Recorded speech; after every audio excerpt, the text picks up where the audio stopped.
and good evening. It's March 6th, 2025, and welcome to another one of our branches on the vine with Torah Tuesdays with Dr. Carmen Imes. I highly recommend Carmen Imes and her YouTube channel at Carmen Joy Imes PhD. The link to that is in the description. And tonight, we're going to discuss an episode she posted about Exodus chapter 21, verses 33 through 36.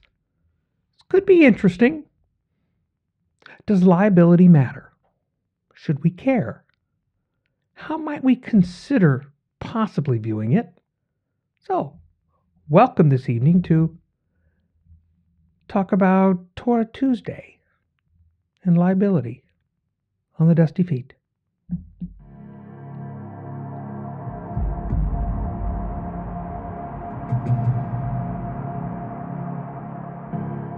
And before we forget, if you do find these kinds of podcasts useful, please click the subscribe button. Those reminders, they just help you. But also, if you think these might be useful to others, that's when you click that like button, because that is how YouTube chooses to share these to more people if they wish. So as you saw in the title, I mentioned liability, right? Should it be a concern for us? Should it be a priority for us? And what if we looked at it kind of upside down? So let's listen to Carmen, and when we return, we'll stretch some of our thoughts, some of our paradigms a bit. Enjoy.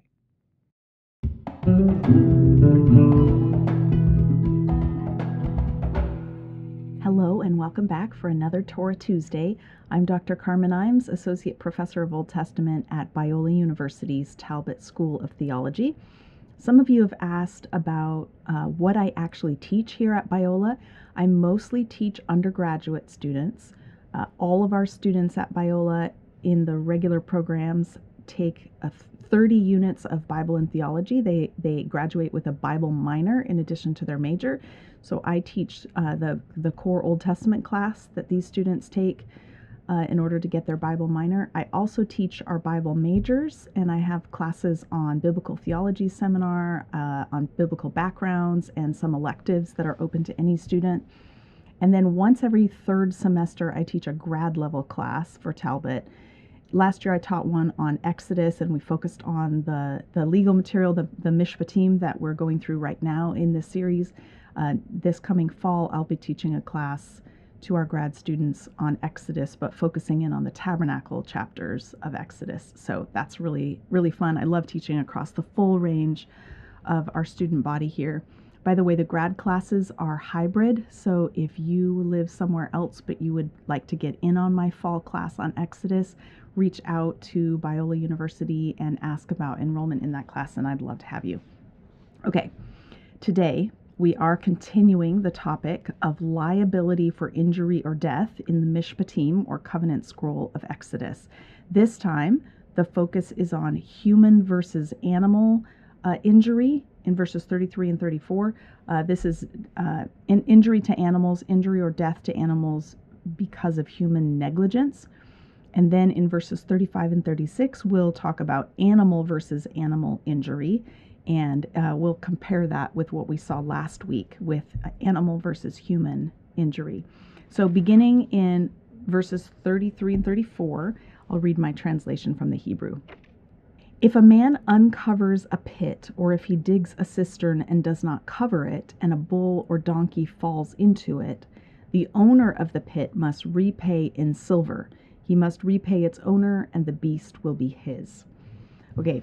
First thing to mention is that the Hebrew word bore can be translated as pit or cistern.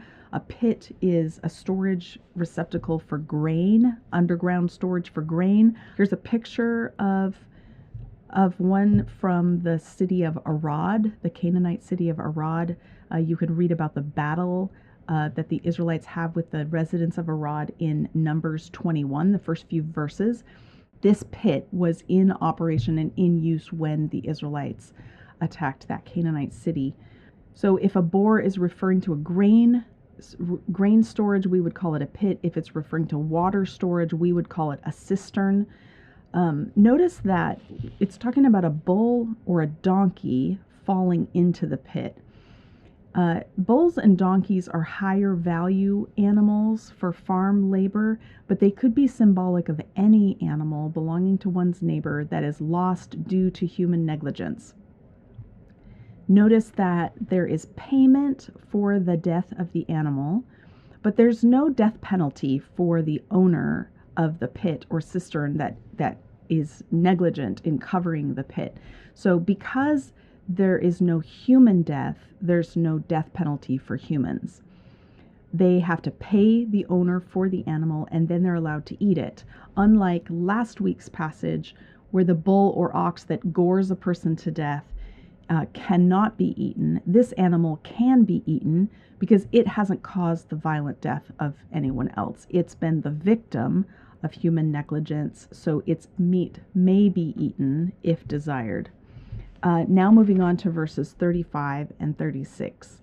If a man's bull injures the bull of his neighbor and it dies, they must sell the living bull and divide its silver, and the dead animal they must also divide.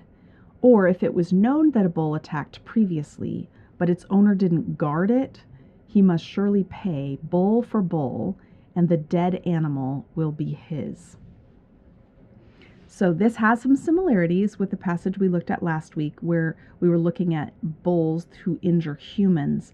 Notice that the injuring or killing even of another bull does not result in death penalty for the owner, even if it's a repeat offense.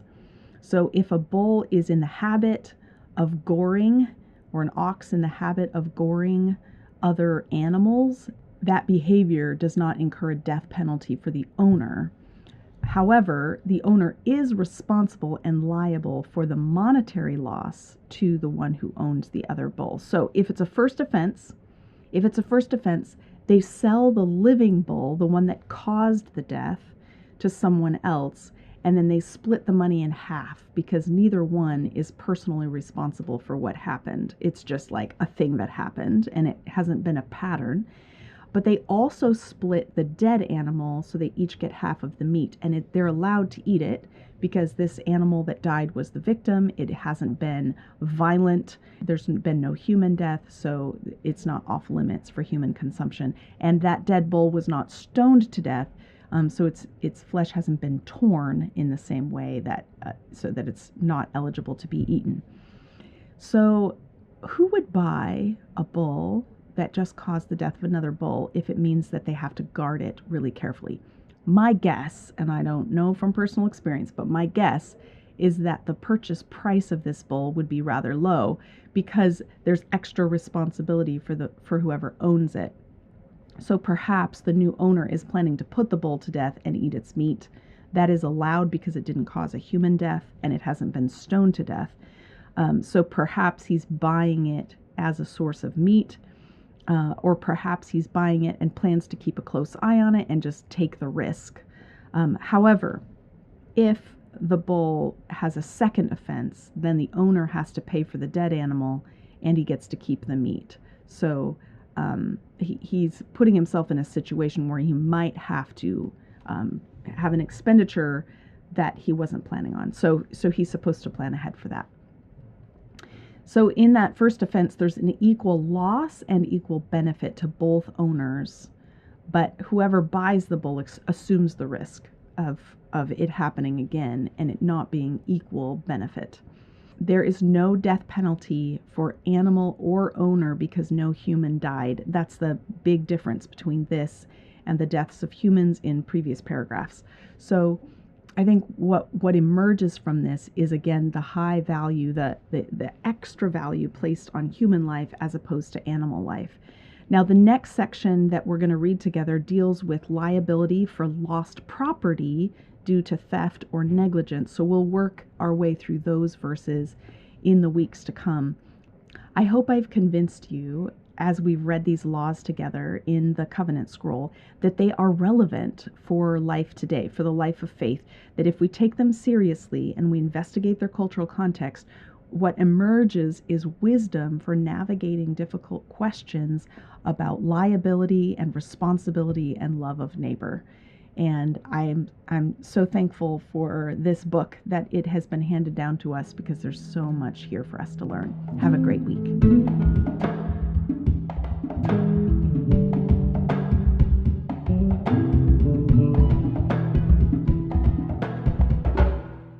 And we're back. So, of course, you knew we would first need to address the elephant in the room. Do these laws, these instructions, these living guidelines, this wisdom literature, and the topics that they have in it, are they really of any genuine concern for us? Carmen seemed to think so. The Messiah, the disciples, including Paul, they appear to see it's necessary. That's the short answer. But I believe there are also underneath, there's a lot of theological points we have to wade through. Yes, theological points, not biblical points. But here at the Dusty Feet, we tend to lean in this direction, right?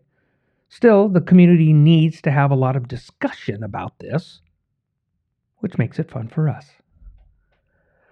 Because we know that Torah, all of these groups of instructions, the infamous 613, they cannot and were never intended to be all-inclusive, everything that you could think of in life, past and future, right? Here's what I mean. Because it's essential that we go, when we're looking at something like this, when we look at these instructions, because I think we sometimes undervalue actually their intrinsic value. As you know, not a big fan of the word law. It's more like an instruction, but I'll take a step back for a second.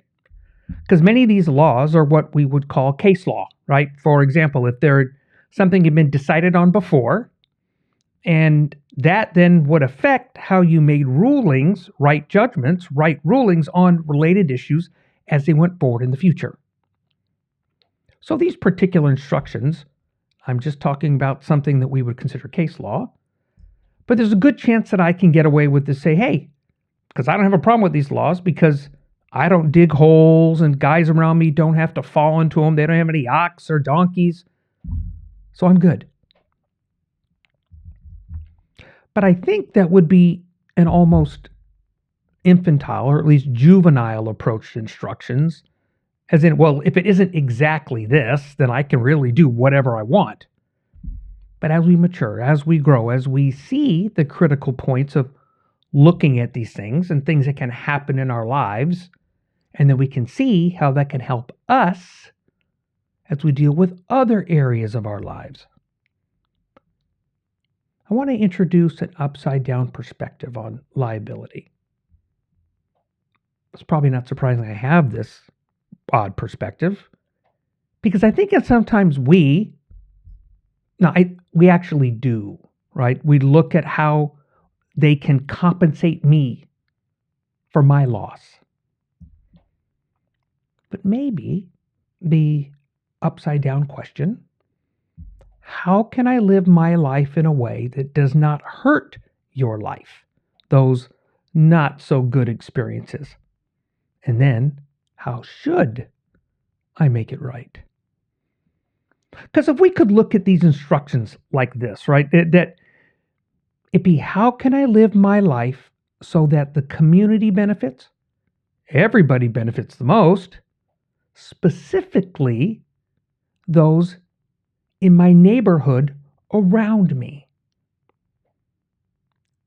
Think about that a bit. Because when I get this, then I see these are the minimum things I should be held accountable for. As I bring this action, I brought this into your life. If I start to look at these, this is the minimum that I should be accountable for. This is what I should be liable for, because I brought this event into your life. I dug the hole. I didn't protect it. And you lost something of value. Interestingly, Carmen kind of alludes to it a little bit, but I've heard this mentioned in other conversations, because the bully's not just meat, although once it's dead, it becomes that. I get that, but it it's in its consequences for this discussion, because it's addressed in other instructions and other case law, is where it's not eaten or elsewhere. Anyways, and here it is. So you have the bull or the donkey, which could have been helpful for work, right? It could have been used to pull a cart or pull a plow to maintain a field. So not only has it affected your food source, it's also affected someone's their job, their livelihood. So can I look at things and go, hey, I have caused this now to be a deal, right? So what's the minimum that I need to do? I need at least to do this, at least. Then maybe as I mature in life, I'll come to the point of, and on top of that, what do I feel I need to make sure that they feel justified? Maybe even that they feel loved. Because for lack of a better term, we do, and I do, represent God. Because that's an interesting thought.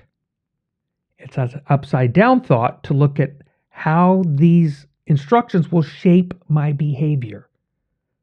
Because I at least have to do this because I must do this, right? It's essential that they, whoever it happens to, if they'll feel justice in this, even if they don't feel love. But it's vital that the community feel that we need to feel safe around our neighbors. We need to feel safe in our community. And I think that's where a lot of the instructions, when you look at them, I mean, really think about it, they route themselves around the safety of the community, the safety of those directly around you, that care and concern for the entire group. Again, this probably won't be the last time I'm going to say it. It just doesn't make any sense to me. Why would the death of the Messiah take away my concern for somebody else? And maybe how I should be expressing that. What are the community expectations? What are the expectations of everyone involved in this, right? How do I compensate them? How do I help them feel justice for this disservice? Can they feel like I care? Because I think we look at this again, upside down. Okay, so maybe it's just an inflection of voice, right? When you ask, how are these instructions supposed to rule my life? Or, how are these instructions, how are they supposed to shape my life? So they lived these ways in the land. Then, as we're studying right now in our Outside the Class series, right, we're in the scroll of Judges, and it's a hot mess. And we're going to get through the entire Tanakh, because eventually we're going to get to a point where they're not in the land that we're talking about now. And yet, they are still expected to follow these instructions. I mean, when God tells them they're being sent out into the diaspora, and then simultaneously he says, you're supposed to bless them. Yes, you're supposed to bless them. And in blessing them, benefiting them, treating them right, you'll reap the benefits of their experience. And in blessing them, if you live the way these instructions are, this is part of it. If you can live this way, that is going to be a big difference. As we've said, these are called case law because we have this issue that many things do in our lives. They're unrelated, like speeding tickets. So, do we think because it's not in Torah that we can do whatever we want? Yeah. But truthfully, it's selfish to say that. It's selfish to say that as a believer, as a follower of God, because that's a concern, because it does take me away from honestly caring for my neighbors and thinking about the other person, not just thinking about myself. As we've noticed in these instructions, there is a balance, right? This is where God gives the children of Israel something they may not have had in the past. Yep. They're coming out of Egypt, right? They're coming out of Egypt. They've been the subject of something, and probably the subject of some unjust behavior, right? For a myriad of things. God wants his people to behave differently in his land. So when he instructs them, this is how I want you to live differently. The focus is on two things: love for God, love for your neighbor. Sound familiar? Suppose you take the time to look at these instructions. Look at each one. See where you would hang it underneath those two, right? This is the sign of love for my neighbor. I care enough to protect them and their assets and their resources and their families. Because we could use those words today. It's practical. Because it's not just about a bull or a donkey, right? Maybe it's about a tractor or a car. But I care enough about you to protect you from that.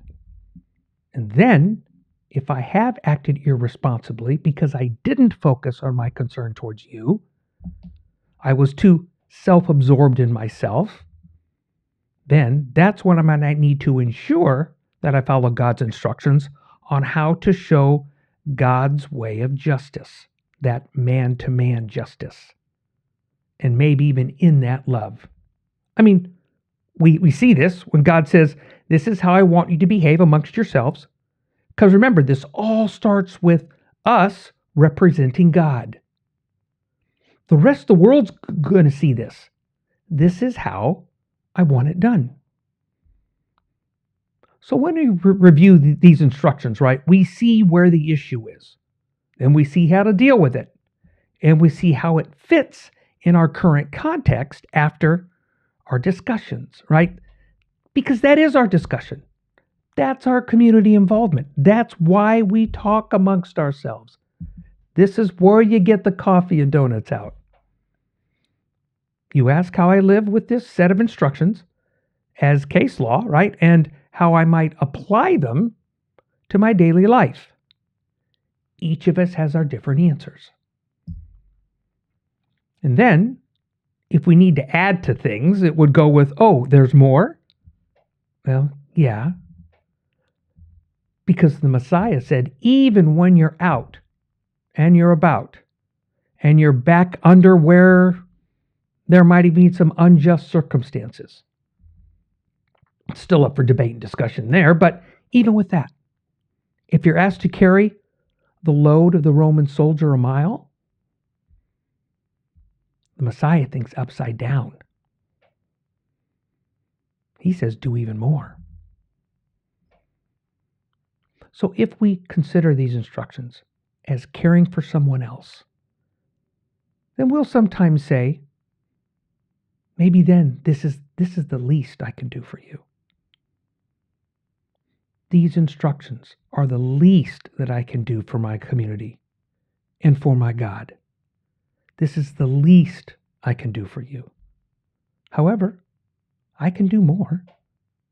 I can do better. And in the Messiah's vein, I can go the extra mile. Because I like where Carmen went with that meat of that second bull example, right? And she went with, perhaps that's what I'm talking about now. You have to think about it and how that might apply today, right? How do you work that? She took a guess. Maybe it's what it is. How would it apply today? Here's what I ask. What would cause this to happen? because Torah is not meant to be an all-inclusive boxed-only set, right? This 613 checks every single box. I think it's very much how will we choose to live that way, using the wisdom of Torah to shape our behavior. And in that shaping of our behavior is reflected in how we treat each other, everyone. So yeah, there's a lot in there about this bull. It's interesting when you think about it because I chuckled a bit with this. In our vernacular, right, with the bull, with her talk, it was kind of like, I thought it was Carfax.com, right? We have an item and it's involved in something and now its value's diminished. How do we handle that? Well, some people try to hide it. Yeah, that's how we live. We're not honest about this, right? So we choose not to live this way. But what I liked about this example is that it implies, when Carmen's talking, that it's all very localized. Yeah?